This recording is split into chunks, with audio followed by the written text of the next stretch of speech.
Good morning sa ating lahat mga kaibigan. Nandito naman tayo sa ating usapang magmanok po.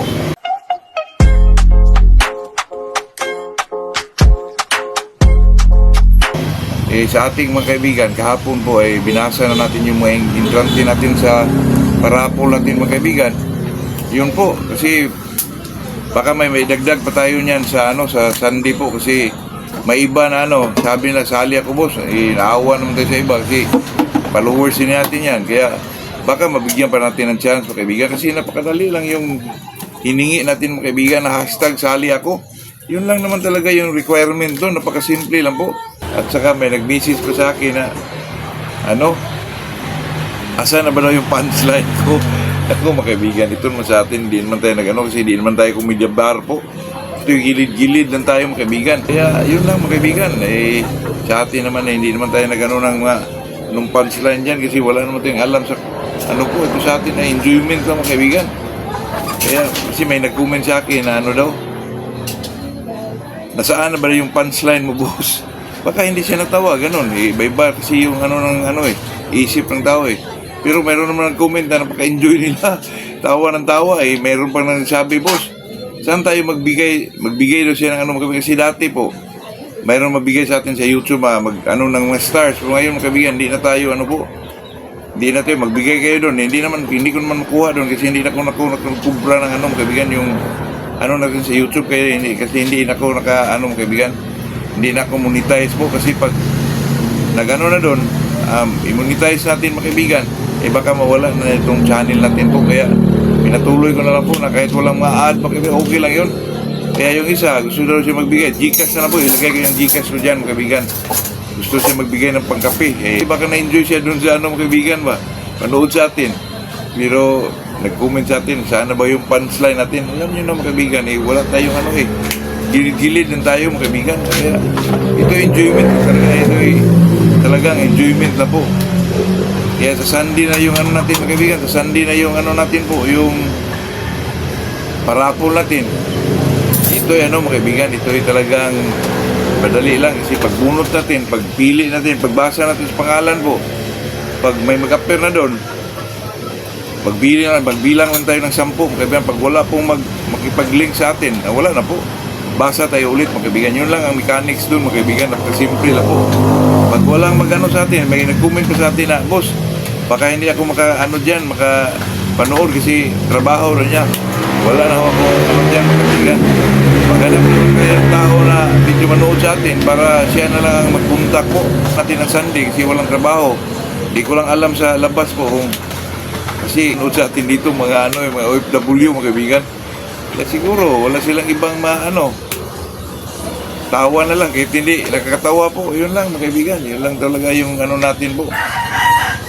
Saka may nag-comment sa atin mga kaibigan, itong sagutin natin po na yun lang about sa breeding mga kaibigan. Pag ang babae daw medyo may mga kabi, may mga deformities po, sigurado bang mamana na? Sa akin naman dyan mga kaibigan, nagdepende lang yan mga kaibigan kasi ilang bisis ko na yung ginagamit yung yung kabi. Mayroon namang kasi sa akin dyan mga kaibigan, sa tingin ko po sa yan, incubator, maraming dahilan mga kaibigan, lalo na kung inbreeding ka, nandun talaga yun, yung mga kabi, yung medyo kuba mga kaibigan, ganun talaga yun pag inbreeding po. Pero pag di naman inbreeding mga kaibigan, tapos ginagamit mo kabi na inahin, may tendency pa rin na magmana po, pero hindi lahat mga kaibigan. Kasi may ginagamit ako ditong golden boy dati, kabi. Wala namang lumalabas sa kabi po. Nagdepende na lang yun mga kaibigan kung may mga lumalabas bang ganyan. Pero itong mga kaibigan, itong itong palita, magmana talaga yan mga kaibigan, totoo yan.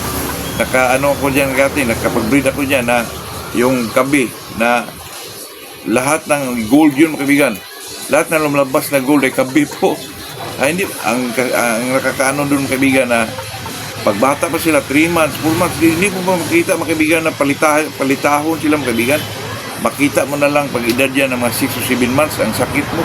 Kasi medyo nakagastos ka na sa patuka, ganon. At saka doon pa lumalabas na mga kaibigan na medyo formado na sila po. Ayun, makita mo mga kaibigan, pag kinucord mo na, makita mo bigla maganon mga kaibigan ako. Ang sakit mo. Okay lang yun pag makita mo sila pag edad na 3 to 4 months old, okay lang yun. Pero pag nagkaedad ng 7, 8, dun mo lang malaman na, naku, masakit po, kaibigan, kasi medyo may edad na po. At saka, medyo, alam nyo na, magastos yun kasi sa mga pagkain ngayon, lalo na nga, nagmahala na yung mga pagkain, yung mga feeds po. Kaya, medyo dismayado tayo dyan, mga kaibigan. Napaka yan, yung palita tawag sa dyan, mga kaibigan, sa Bisaya po. Hindi ko lang alam sa alog yun may alog. Sa Tagalog, may alog. Maganon ako, napakasakit kasi malaman mo yan pag medyo may edad na. Okay lang yung mga kaibigan, yung paling na mundot, magmana din yun, mga kaibigan. Sabi ni Sir Bibo, hindi na magmana, pero sa akin magmana po kasi ilang bisis ko na yan na i-breed din, mga kaibigan. Kaya tayo yung mga small time lang. Biruin mo kaya, ang broodcock ay paling sa kaliwa. Ang lumalabas din, mga kaibigan, sa mga offspring nila, kung may paling man, paling din sa kaliwa, talagang minana talaga. Totoo yan, kaya yun, iwasan ko yung medyo paling ang buntot. Yung buka din, yung buka, magmana din yun, yung buka ang buntot, ganyan. Ako, magmana, ang pangit, tingnan, kaibigan, sweater nga, tapos buka, kahit 45 pa siya, pero buka. Pero pagdating na medyo may edad na siya, maabot na ng mga 3 years old, medyo mawala yung pagkabuka, kaibigan, kasi silipan siya dun sa mga, balahibo sa gilid po. Medyo para siya maganon, mga kaibigan, pero pangit pa rin po. Maganda talaga yung 45 saka hindi buka. O yun, mga kaibigan, yun ang dapat natin tingnan sa breeding po, na hindi magmana, mga kaibigan. Alam nyo na, pag ikaw talaga isa breeder, ay talagang tingnan mo yung mga hindi karapat-dapat mo kasi ang doon, mga kaibigan, ay gastos Mahirap, lalo na sa panahon ngayon, mga kaibigan. Dati, mga kaibigan, mag-breed ako, hindi naman ako magbigay ng mga vitamins, pero doon ko nalaman, mga kaibigan, na talagang napaka-importante yung vitamina po, lalo na sa mga tag-init ng panahon, tag-ulan. Ako, yung vitamin ko po, ay talagang napakagaling, mga kaibigan. Medyo talagang sila sa sakit po, mga kaibigan.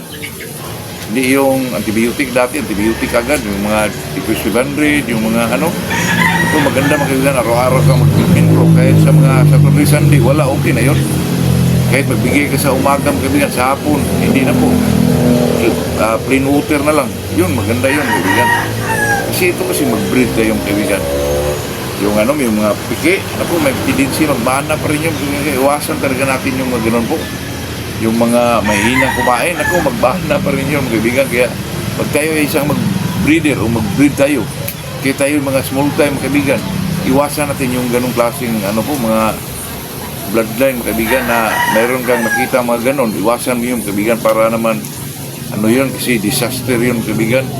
Pagdulot ng stress sa'yo ay kasi magastos kasi makita mo itong bloodline ito, magaling to, kahit na medyo siya, palita yung may alog, mo pa rin, ituloy mo pa rin, mga kaibigan, kasi ka sa isip mo na may lumalabas na hindi ganon. Naku, sayang lang ang oras natin doon, mga kaibigan. Hanap na lang tayo ng medyo po, hanap tayo sa mga breeder vlogger na mga gilid-gilid katulad ko, doon ka bumili, mga kaibigan pero bago ka bumili, muna, mga kaibigan, anuhan mo na yung breeder na yun, pakiramdaman mo muna kung yung mga bloodline niya o ginagawa niya, paano niya ginagawa yun, kasi ito kasing bumanok tayo, mga kaibigan, katulad ko, hindi talaga natin mag-judge talaga na ganun talaga lumalabas po.